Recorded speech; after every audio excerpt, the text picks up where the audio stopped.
എല്ലാവർക്കും പുതിയൊരു വീഡിയോയിലേക്ക് സ്വാഗതം. ഇന്ന് രണ്ടാം ക്ലാസ്സിൻ്റെ ഒന്നാമത്തെ യൂണിറ്റ്, മാത്സിൻ്റെ ഒന്നാമത്തെ unit, shapes in the kitchen. ആ പാഠഭാഗത്തേക്ക് നമുക്ക് നോക്കാം.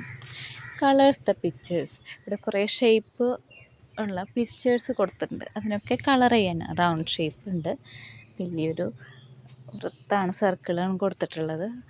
അപ്പോൾ അതിന് നമ്മൾ മാച്ചായിട്ട് ഓരോ കളറുകൾ നമുക്ക് കൊടുക്കാം. മുന്തിരി പോലത്തെ തന്നെ കൊടുത്തിട്ടുള്ളത്, അപ്പോൾ അതിനനുസരിച്ച് ഗ്രേപ്പ് കളറായിട്ടുള്ളത് കൊടുക്കുക.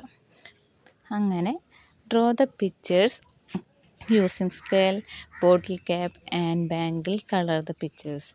ഈ വളമൊക്കെ ഉപയോഗിച്ചിട്ട് ഒരു ഷേപ്പുകൾ വരയ്ക്കാനായിട്ടാണ്. നമുക്ക് ഇങ്ങനത്തെ ഒരു ചിത്രം വരയ്ക്കാം. 3 റൗണ്ട്, ചെറിയ ചെറിയ റൗണ്ട് ഉപയോഗിച്ചിട്ട് നമുക്കൊരു ഇങ്ങനത്തെ വരയ്ക്കാം ഷേപ്പായിട്ട്. എന്നിട്ട് അതിനനുസരിച്ചുള്ള കളറൊക്കെ കൊടുക്കാം. Colour the picture. ഒരു ബസ്സിൻ്റെ പോലത്തെ ഒരു ചിത്രം കൊടുത്തിട്ടുണ്ട് അല്ലേ, അപ്പോൾ അതിനനുസരിച്ചുള്ള കളേഴ്സ് കൊടുക്കാം. Write the numbers of each shapes in the picture. ഈ ഷേപ്പുകളുടെ ഒക്കെ എണ്ണം എത്രയാണ് എണ്ണീറ്റ് എഴുതാനാണ്. ഒരു ചതുരം കൊടുത്തിട്ടുണ്ട്, അതിന് ചതുരം 1 ഉള്ളൂ, അപ്പോൾ 1 കൊടുക്കുക. പിന്നെ ത്രികോണം അത് 2, അപ്പോൾ 2 കൊടുക്കുക. റൗണ്ട് 4, അപ്പോൾ 4 കൊടുക്കുക. ഇനി നമുക്കൊരു ചിത്രം വരയ്ക്കാനാണ്. ബോട്ടിൽ ക്യാപ്പും ബാങ്കിളൊക്കെ ഉപയോഗിച്ചിട്ട് ചിത്രം വരച്ച് കളർ കൊടുക്കാനാണ്. കുട്ടികൾക്കൊക്കെ ഇഷ്ടപ്പെടുന്ന ഒരു പാഠഭാഗമാണത്. കൂടുതലും കളർ ചെയ്യാനുള്ള ഭാഗമാണത്. ഷേപ്സിനെ കുറിച്ച് പഠിക്കാനും ഈസി ആയിരിക്കും. നമ്മൾ അതിനനുസരിച്ചൊരു ചിത്രമൊക്കെ വരച്ച് കളറൊക്കെ കൊടുത്ത് നല്ല ഭംഗിയാക്കി വരയ്ക്കുക. ഒരു സൂര്യനെയും പുല്ലും അങ്ങനത്തെ വരച്ചിട്ട്. Complete the pictures by joining the dots. Colour them. ഇപ്പോൾ ഒരു ചിത്രം അവിടെ തന്നിട്ടുണ്ട്, അതിനനുസരിച്ച് ആ ചിത്രം നമ്മളോട് പൂർത്തീകരിക്കാനാണ് പറഞ്ഞിട്ടുള്ളത്. അപ്പോൾ താഴേക്ക് അതിൻ്റെ ചതുരൊക്കെയാണ്, ഒരു പ്രത്യേക ഷേപ്പാണ്. അപ്പോൾ അതിങ്ങനെ അതേപോലെ തന്നെ പാറ്റേൺ പോലെ അത് വരയ്ക്കുക. ഫസ്റ്റത്തേൽ 5 ഉണ്ട്, പിന്നെ അത് 3 മാറുന്നുണ്ട്, പിന്നെ 1. അപ്പോൾ അതിനനുസരിച്ച് നമ്മൾ താഴേക്ക് വരയ്ക്കുക. അതിന് മാച്ചായിട്ടുള്ള കളേഴ്സ് കൊടുക്കാം. അപ്പുറത്തൊരു റൗണ്ട് ഷേപ്പാണ്, അപ്പോൾ അതിനനുസരിച്ച് അതേപോലെ വരയ്ക്കുക. 3, 2, 1 എന്നുള്ള എണ്ണത്തിനനുസരിച്ച് റൗണ്ട് ഷേപ്പ് വരയ്ക്കുക. അതിൽ റൗണ്ട് ഷേപ്പ് ഈ റെഡ് ഉപയോഗിച്ചിട്ടാണ് വരച്ചിട്ടുള്ളത്, അതിനനുസരിച്ച് അത് വരയ്ക്കുക. താഴത്തെ പാറ്റേണും പൂർത്തീകരിക്കുക. Let's color. See the colored part and give the same color to the other part. അപ്പോൾ ഒരു ബട്ടർഫ്ലൈയുടെ ചിത്രം അതിൽ പകുതി തന്നിട്ടുള്ളൂ, ബാക്കി നമ്മളോട് കളർ ചെയ്യാനാണ് പറഞ്ഞിട്ടുള്ളത്. ബാക്കി നമ്മൾ കളർ ചെയ്യുക. അതേപോലത്തെ സെയിം കളർ തന്നെ കൊടുക്കുക. മാച്ചായിട്ട് വരുന്ന കളേഴ്സ് കൊടുക്കുക. ബാക്കിയുള്ളത് അങ്ങനെ 3 ചിത്രം കൊടുത്തിട്ടുണ്ട്. 3 ചിത്രത്തിനനുസരിച്ച് മാച്ചായതൊരു ഫോക്സിൻ്റെയാണ്, പിന്നെ ഒരു ചതുരത്തിലുള്ള ചിത്രമാണ്, പിന്നെ ബട്ടർഫ്ലൈയുടെയാണ്. അപ്പോൾ അതിനനുസരിച്ച് മാച്ചായിട്ടുള്ള കളറൊക്കെ കൊടുത്ത് നന്നായി വരയ്ക്കുക.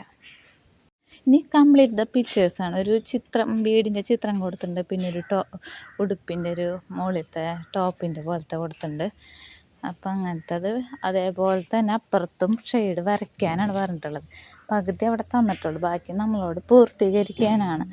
അവിടെ ഒരു ചതുരത്തിൻ്റെ ഉള്ളിലാണ് തന്നിട്ടുള്ളത്. അപ്പോൾ ഇത്ര എണ്ണം നമ്മളോടത്ത് ഇങ്ങനെ കറക്റ്റായിട്ട് വരച്ച് അത് ഫില്ലാക്കാം. അങ്ങനെ 4 ചിത്രങ്ങൾ തന്നിട്ടുണ്ട്. 4 ചിത്രത്തിനും അതേപോലെ വരയ്ക്കുക. Draw the next picture in each. ഇവിടെ തന്നിട്ടുണ്ടല്ലേ, ഒരു ചതുരം തന്നിട്ടുണ്ട്, അതിലൊരു റൗണ്ട് വട്ടമുണ്ട്. അപ്പോൾ താഴത്തേൽ അത് താഴെയായിട്ടാണ്, പിന്നത്തെ സൈഡിലാണ്. അപ്പോൾ അടുത്തേൽ ഏതായിരിക്കും വരിക എന്നുള്ളതാണ് ചോദ്യം. അപ്പോൾ ഇങ്ങനെയാണ് ചതുരം വെച്ചിട്ട് അത് മുകളിലായിരിക്കും വരിക. അപ്പോൾ 4 സൈഡിലായിട്ടാണ് വന്നിട്ടുള്ളത്. 3 സൈഡ് വന്നിട്ടുണ്ട്, അപ്പോൾ 4ാമത്തെ സൈഡ് നമുക്ക് കണ്ടുപിടിക്കാൻ എളുപ്പമാണ്. അങ്ങനെ ഓരോന്നും അങ്ങനെ തന്നെയാണ് വരുന്നത്. ഓരോ പിക്ചറിലും ഓരോ സ്ഥാനമാറ്റത്തോടു കൂടിയാണ് ചിത്രങ്ങൾ തന്നിട്ടുള്ളത്. അപ്പോൾ അതിനനുസരിച്ച് അത് പൂർത്തീകരിക്കാം. ചിത്രം വരച്ചിട്ട് ഏത് ഭാഗത്താണ് വരേണ്ടതെന്നുള്ളത് വരയ്ക്കുക. Give the same colors to these shapes in the picture below. കണ്ട, സെയിം കളറ് നോക്കിയിട്ട് ചെയ്യാനാണ് പറഞ്ഞിട്ടുള്ളത്. ഓരോ വട്ടത്തിന് മഞ്ഞ, പിന്നെ പച്ച, ചതുരം റെഡ്. അപ്പോൾ അങ്ങനത്തെ ചതുരം വരുന്നത് റെഡ് കൊടുക്കുക. ത്രികോണം വരുന്നിടത്ത് പച്ച കൊടുക്കുക, റൗണ്ട് വരുന്നിടത്ത് മഞ്ഞ കൊടുക്കുക. അങ്ങനെ കൊടുത്ത് അത് ചെയ്യുക. ഇത് തന്നെ നോട്ട്ബുക്കിലും എഴുതാൻ യൂണിറ്റ് തുടങ്ങുമ്പോൾ തന്നെ ഓരോ ഷേപ്സിനെ പരിചയപ്പെടുത്തി കൊടുക്കലാണ്. ഫസ്റ്റത്തതിൽ സർക്കിളും റെക്റ്റാങ്കിളും ട്രയാങ്കിളും സ്ക്വയറൊക്കെ വരച്ചിട്ട് ഓരോന്നിൻ്റെ അടുത്ത് പേരെഴുതാം. പിന്നെ ഷേപ്സ് ബൈ ജോയിനിങ് ഡോട്ട്സ്, ഇങ്ങനെ ഡോട്ട്സ് കുത്തിട്ടിട്ട് ഷേപ്സുകൾ വരയ്ക്കുക. എത്ര കുത്തുമ്പോൾ കൂടിയാണ് അത് ഷേപ്സ് പോയിട്ടുള്ളതെന്ന് എണ്ണി എഴുതണം. അപ്പോൾ ഫസ്റ്റ് ചതുരത്തിൽ 10 ഡോട്ട് വന്നിട്ടുണ്ട്. പിന്നെ ത്രികോണത്തിൽ 4ആണ്, റൗണ്ടിന് 4ആണ് വന്നുള്ളത്. അത് എഴുതുക. How many dots are inside each shape. പിന്നെ ചതുരം വരച്ച് ഡോട്ടുകൾ വരച്ചിട്ട് ചതുരം വരച്ച് ചതുരത്തിൻ്റെ ഉള്ളിൽ എത്ര ഡോട്ട് വന്നു എന്നുള്ളത് എണ്ണി എഴുതുക. അത് 4ആണ്. ത്രികോണത്തിൽ വരുന്നത് 4ആണ്, റൗണ്ടിലും വരുന്നത് 4ആണ്. അപ്പോൾ അതിനനുസരിച്ച് അത് ചെയ്യാം. ഇനി ചതുരം വരച്ചിട്ട് നമ്പർ ഓഫ് സൈഡ്സ്, എത്ര സൈഡുകളുണ്ടെന്ന്, അത് 4. നമ്പർ ഓഫ് കോർണേഴ്സ്, അത് 4 കോർണറല്ലേ വരുന്നത് ചതുരത്തിന്. അപ്പോൾ അതേപോലെ മക്കൾ എണ്ണി എഴുതാം. ഇനി ഒരു ചതുരം തന്നിട്ട് എത്ര സൈഡ് ഉണ്ടെന്നാണ് ചോദിച്ചിരിക്കുന്നത്. അപ്പോൾ നമ്പർ ഓഫ് സൈഡ്സ് അത് 4ആണ്. നമ്പർ ഓഫ് കോർണേഴ്സ് അത് 4ആണ് വരിക. ചതുരത്തിനും ദീർഘചതുരത്തിനും 4 തന്നെ വരും. ഇനി ത്രികോണം വരുമ്പോൾ സൈഡുകൾ എത്ര എണ്ണമാണ് എഴുതുക, 3 എണ്ണം. കോർണറും വരുന്നത് 3 എണ്ണം.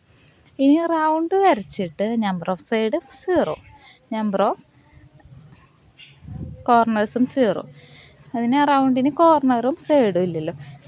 ആദ്യമായിട്ടാണ് ചാനൽ കാണുന്നത്, എല്ലാവരും സബ്സ്ക്രൈബ് ചെയ്യണേ.